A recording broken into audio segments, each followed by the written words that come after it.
Heath Ledger, a name etched into cinematic history. A young, ambitious actor who rose to greatness and fell into darkness.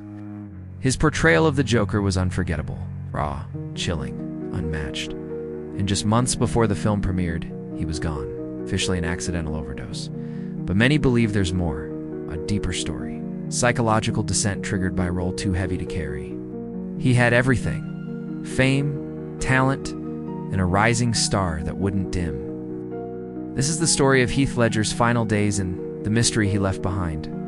He left school at 17 to pursue acting full-time, eventually earning roles in 10 Things I Hate About You. He wrote a diary from the Joker's perspective, filled with disturbing images, erratic handwriting, and pages that made little sense. A Knight's Tale and Brokeback Mountain. Born in Perth, Australia, Heath was a performer from a young age.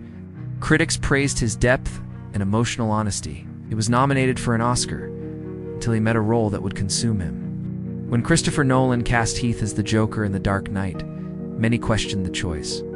But Heath didn't just play the Joker, he became him. He locked himself in a hotel room for weeks, crafting the character from scratch. He developed the voice, the laugh, and the madness on his own. Friends noticed a change. He was sleeping less. He was distracted. The lines between actor and character were blurring. He confided to friends that his mind felt racing, like he couldn't switch off. In interviews, he said he couldn't sleep more than 2 hours a night. The autopsy reported a fatal mix of 6 prescription drugs. Heath began suffering from chronic insomnia. He was prescribed medications, sleeping pills, anti-anxiety meds, painkillers. A few whispered about hidden forces, professional jealousy, or even foul play. But the mix was dangerous. He wasn't always following medical guidance. The Joker had gotten into his head. Heath's diary remains one of the most unsettling artifacts of his final months. It included photos of war victims, images of clowns, quotes like "I just want to watch the world burn," and pages of erratic sketches. Some say it was method acting taken too far. Others believe it was a cry for help. A warning. In the final page, he simply wrote, "Bye-bye." On January 22, 2008, Heath was found unconscious in his New York apartment. 2 of the drugs were not prescribed by his doctor. He was alone. Some blamed the pressure of Hollywood. Others blamed negligence. But the truth is fragmented. Some believe Heath's death was accidental, a tragic cocktail of exhaustion, medication, and pressure.